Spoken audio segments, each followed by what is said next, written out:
Welcome back, everybody. This is part two of the Unit 6 videos for the NLP class talking about data preprocessing, and we're continuing our discussion of cosine similarity, and you can see between sentence vectors.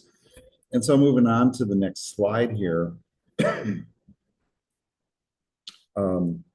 we take into consideration the TF-IDF array structure. In other words, multiple sentence, kind of like gathering all the data on the words. And then each row, or basically a sentence, becomes a vector in the graphic, right?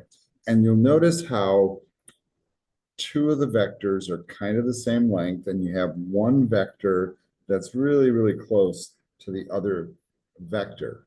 And, so you have sentence one, John is my father, Jane is my mother, who is my father is a question, but, we omit the punctuation. We just look at the words in there. And you'll notice how that one has my father in it. It does not have a formal name in it, so maybe that makes the line shorter, right?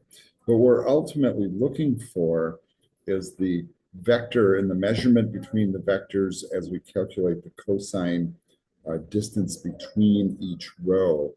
So it's basically used to measure the difference between two vectors is what ultimately we're looking at.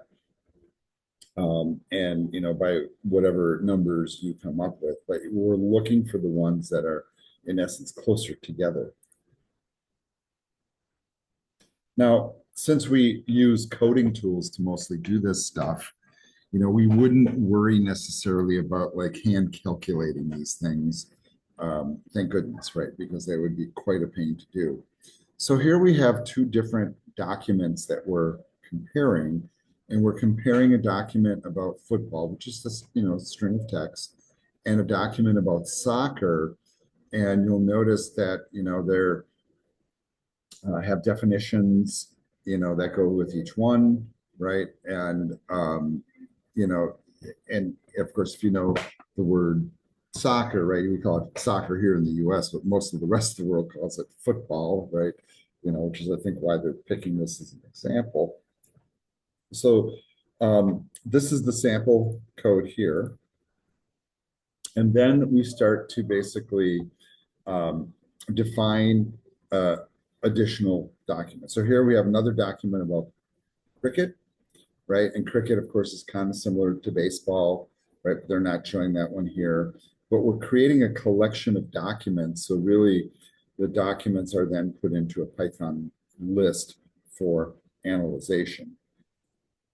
Some of the libraries that we'll be using here, sklearn, of course, is one that we've used a lot, and pandas is used a lot. And we're using the vectorizer functions, right, to basically create and count the different vectors. Notice that we're throwing in the little parameter for stop words on English, to get rid of the common words, for example. And we're using these tools basically to turn the documents into vectors. As the syntax continues, right, we are doing extraction here of feature names, right? And we're breaking down the numbers, like if there's numbers that appear in a document, which one does it appear on? If there's important words or maybe not so important words even, they're all vectorized and given numeric value across all the different documents. And you can see that all of them have their uniqueness in a lot of different ways. Then from sklearn, we start to use this metrics pairwise cosine similarity tool.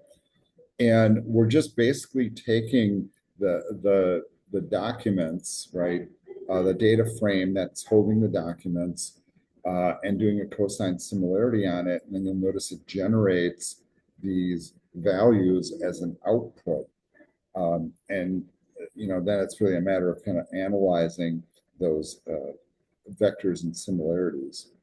So this is how they want you to interpret it. It says the entry in the position first row and first column intersection is the similarity between the first document and itself. All right, so think about that, right? So the score is going to be really high because it's comparing to itself. So the similarity is, well, perfect, right? So you get a 1.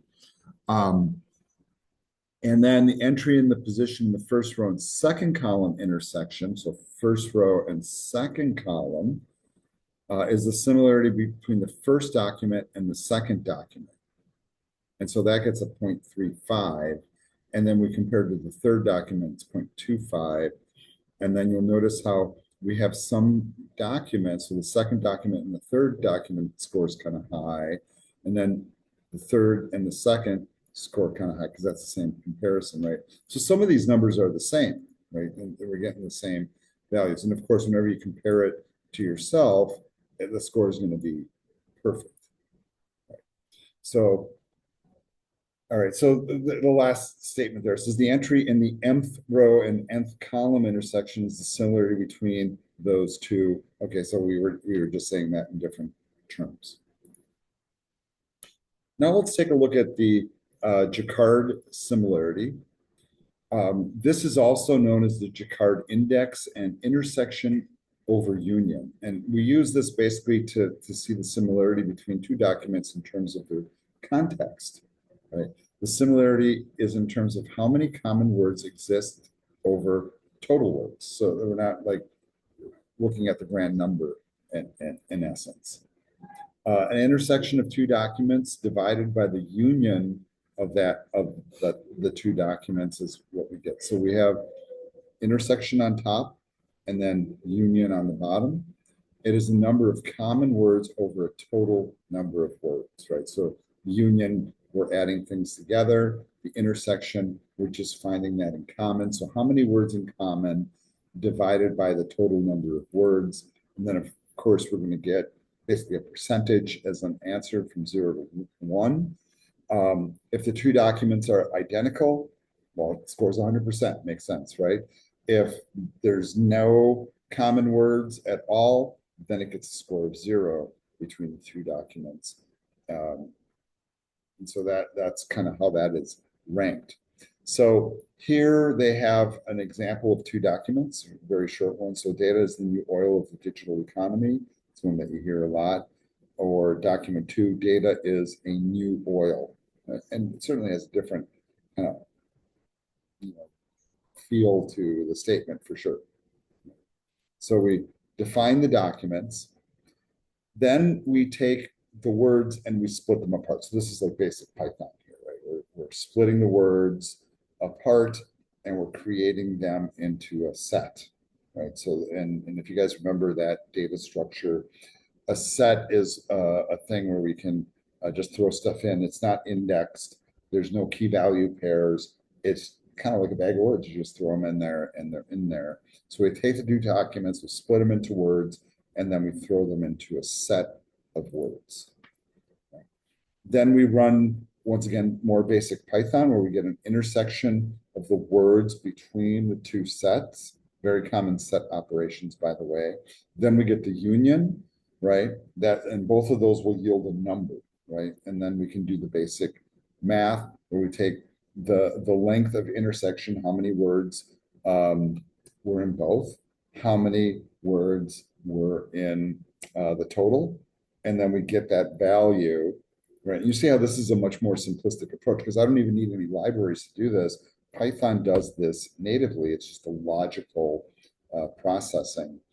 And then they show you, like, if you just look at the words, what it looks like. And basically what it comes out to is a calculation of 4/9 or 0.44, 4. And that gives you basically a score on the similarity of the two documents. All right. So the activity that they have here is find the Jaccard similarity between these two sentences. And once again, I might turn this into homework, extra credit assignment. So just be mindful of that. So that's something you can practice on, but you can see the similarities, right? Like the, wears, hat. The words that are different are cat, bat, ate, and no. Right? So that would be fairly simple to calculate, I would think. Then we have the concept of Euclidean similarity. This is where we're finding the shortest distance among two vectors. So like in order to make this work, obviously,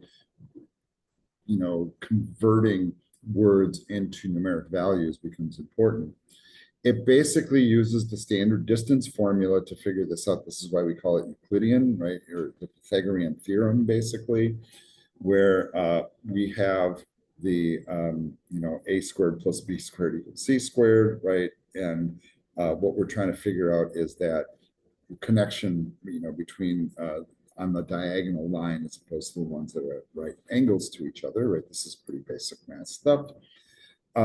Whenever we run the distance formula, especially in a 2D space, we're looking at XY coordinates. We don't know what those X and Y's are, so we give them sub-numbers. So the first XY point, so X1, or Y1, and then the second XY point, X2, Y2, right?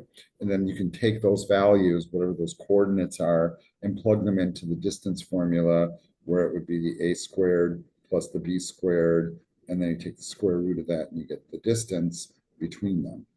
Right? And it says here, so the first step is to convert into vectors, right? That's kind of a given. The minimum Euclidean difference between two vectors can be 0 if the two documents are identical. So if the documents are identical, they're at the same point, right? There's no distance that you can calculate. I think I explained the math aspect of it, but if there is a difference, then we can figure out how much of a difference or what that distance is using math. Now, we can also calculate the similarities here, right? So they're giving us an example of two vectors. And you see the one is 1, 2, 0, 1, and the second one is 2, 1, 0, 1. And we can, once again, kind of pump that stuff into that formula. And if we do that, I want you to notice what happens here, because the vectors are not just 2 points, right? We're looking actually at 4 points.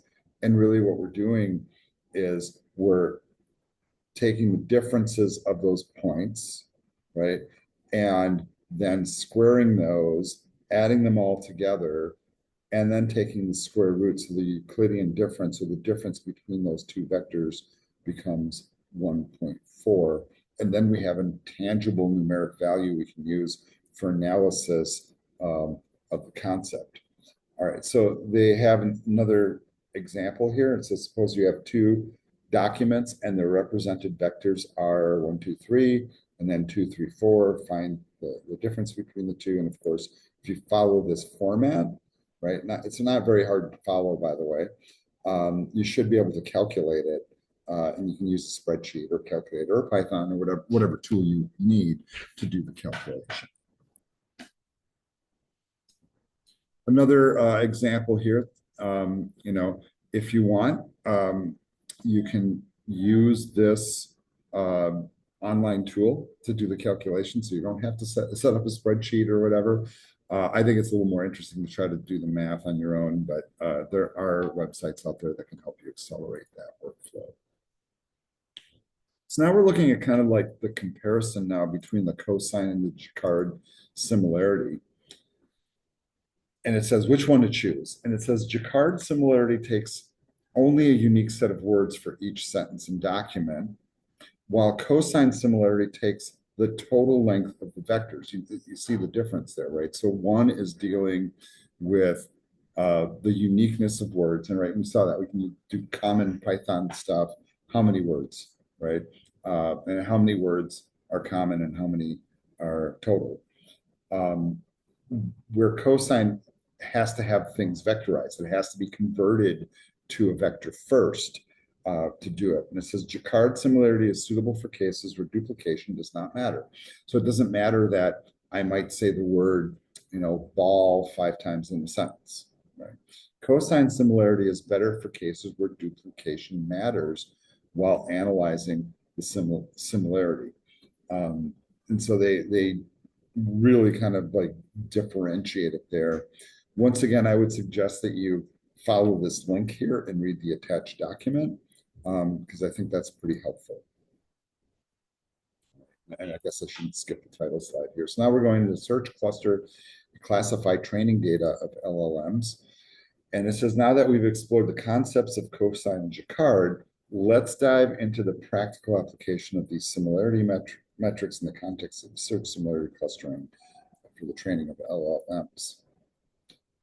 We'll look at why the metrics are important, right? For tasks such as like pulling back information, answering questions, or building recommendation systems and clustering the content. Right. So notice like these little graphics here, and I think this is kind of an interesting little view of this. You know, when we're searching, we're looking for a certain thing and we're trying to find a specific one. If we're classifying, we're trying to put it into the right category. Like, does it go here or does it go here? Clustering is grouping like things together, right? Summarizing is taking a bunch of things and boiling it down to a simpler thing. Generating is beginning with a little bit of information and then creating more. Extracting is finding the information from a complex data set and pulling just that out. And then rewriting is taking what we have and saying it in a different way. So these are some of the different LLM approaches. Now, let's kind of dig in a little deeper here. And it says, text generation and text representation are two powerful capabilities of large language models, right? So like being able to generate text from nothing and to be able to take the text and make it something else, right? Or make it in a form that's simpler that represents the same information. Text representation is about making sense of the existing text, and it's crucial for processing. It says the vast amount of unstructured text data generated today. So, for example, like you can't predict what people are going to throw into social media, right? So you might have to do a representation of what is said in social media. One important use case of the text representation is similarity search, where the goal is to find documents that are most like a given text query. Notice, not exactly like a given text query, but most like. Search engines rely on semantic similarity, right? Like based on meaning to match queries with relevant results, going beyond simple keyword matching. So like if you have, this word sort of means this, it might find content with different words that mean the same thing.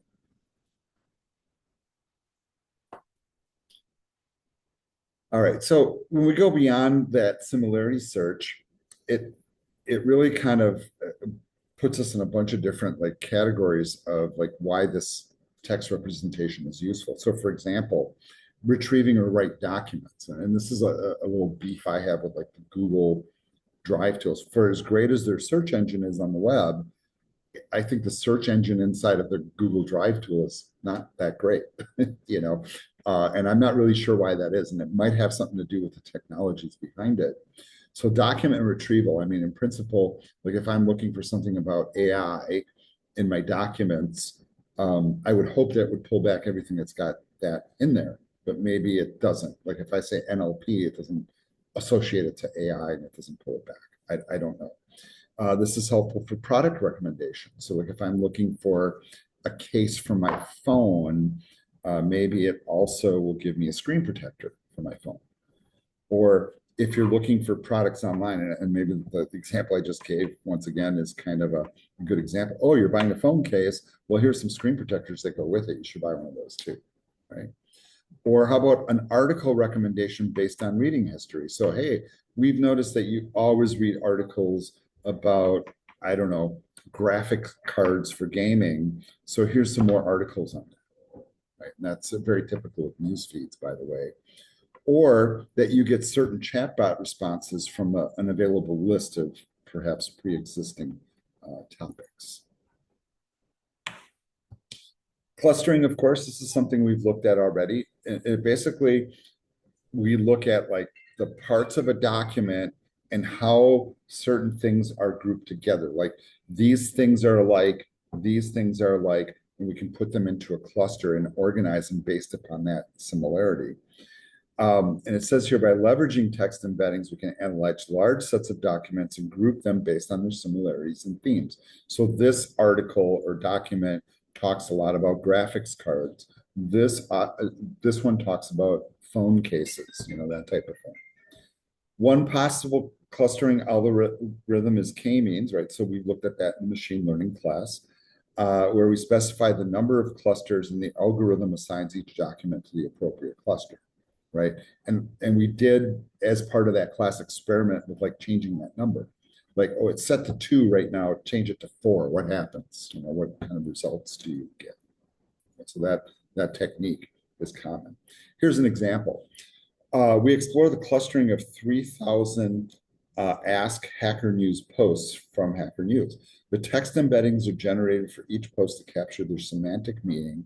The k-means clustering algorithm, using that, the posts are organized into smaller groups based on their topics and themes, right? The resulting clusters are visualized on a plot where each color represents a different topic cluster. And we've seen this before, so you notice that similar topics are grouped. Colors are generally all together. There's some that kind of bleed into other areas, but maybe those articles are talking about those other areas. And we've seen an example of this before. In fact, we've even generated images like that in our studies.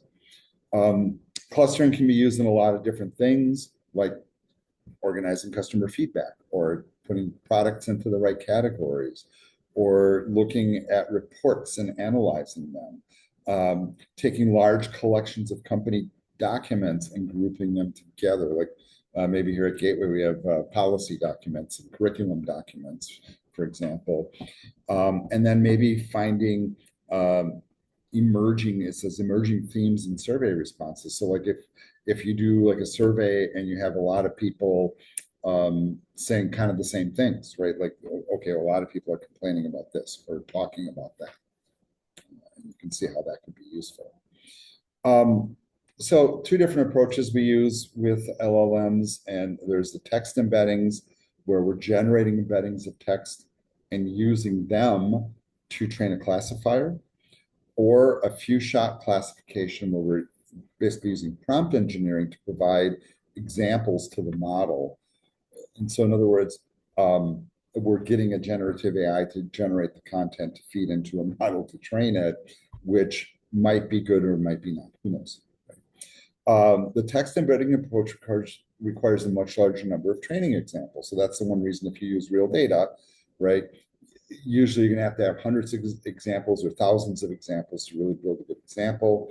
The other approach, of course, allows you to build with as few as a few, basically, because they're well-targeted examples, right? So we don't have to like weed through like this ocean of data.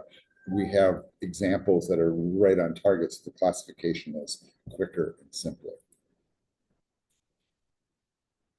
Where can we use this? Of course, here's some examples: content moderation, intent classification, sentiment analysis, e-commerce product categorization, or customer support ticket assignment. Interesting, for sure. I think those are all really interesting. I put in a customer support ticket here on campus today for the projection system wasn't working in the classroom. I swear it showed up in like 3 minutes flat, which is very amazing. Now that we've explored different approaches to using classification, let's look at some practical application of these techniques in real world environments. All right.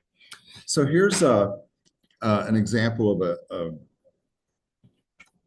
the output of a tool, right? And they call this the Pirate Paraphraser. And it's summarizing its flow and how it operates. So the original phrase is, "Hey, how are you?" Right? And it's classifying it. It says not pirate enough, and it rewrites it to similar enough to the original, right? And then, all right, the grand goal is, if I'm speaking pirate speak, how would I say, "Hey, how are you?" "Aye, how ya be?" is how it does it, right? And what it's figuring out from the original, and this is what I'm trying to explain, is, okay, that doesn't sound very pirate-like. Apparently there's a code for this. And then you change it, and then you go, is that similar, still too English-like, or does it sound pirate enough? And it'll rewrite it until we get to a pirate version. So there's the rewrite ability. How about with a chat bot? And so like you might type in, where can I view upcoming events, right? And the first thing the chatbot might ask is it asking me something? Is this actually a question? Well, there's a question mark, so yes, it is a question. But think about this: how many times, like, do you send a text or type into a chat window and you forget the question mark, but it's still a question? Like, hey, like I'll text my wife and say, hey, I'm at the store. Do you need anything? Like, do you need any milk? But I might forget the question mark. And then if it determines that it's a question and gives you a response, then it will give you the response you need, hopefully. How about an article recommender? How might that work, right? It's going to look at whatever you're currently reading, right? Analyze its content and go, oh, this has a lot of these words in it, or it has this topic, right? So I'm finding other things with those words and those topics. And then are these really in the same category, right? Because we could talk about natural language in terms of, for example, AI, or we could talk about natural language maybe in the terms of, I don't know, how dogs communicate, or you know what I mean? And so it'll give you articles that are kind of like, oh, well, this is natural language processing, not how dogs, psychically communicate or something. Another example, like if you're playing Magic the Gathering, right? You might have a character name and it might generate the whole description of the character based on the character name. And this is an example of like how we go from just like words to text, right? Just based upon a very small snippet of text, we can extrapolate within a context what that might mean. And I don't play this game, but I kind of get the principles of it, where you notice that it's generating an image of the character and its features, etc. And I think that's pretty fascinating. Of course, it is context relevant, or relative, I should say. These examples are simple ones, real frankly. And I'm sure you guys can think of others. In fact, I was just using the Google Notebook LM to experimentally create a video to see if maybe the AI in that product can create a better video for class than what I can record like off the cuff right now. And you can imagine I can't rehearse these things, but the AI can look at the content really carefully and maybe come up with a video that's much better than mine. I think I'm going to publish this one so you guys can see what it looks like, and you can, judge for yourself. They say that we're in an exhilarating era right now, and I think that's true. We can use a lot of these technologies to generate content in ways that we've never been able to do in the past. The product that I just mentioned, I think, is profoundly robust at that, especially academically. So please make sure you guys check that out. I've been using it to help me create content in various form factors for my courses. So rather than just listening to me drone on in the video, you can just look at the lecture notes or my study guide or briefing document. It helps me to develop better quizzes, better quiz questions, etc. Now, I've experimented with both the podcast and the video outputs. We'll see how the video output is, and it might be interesting.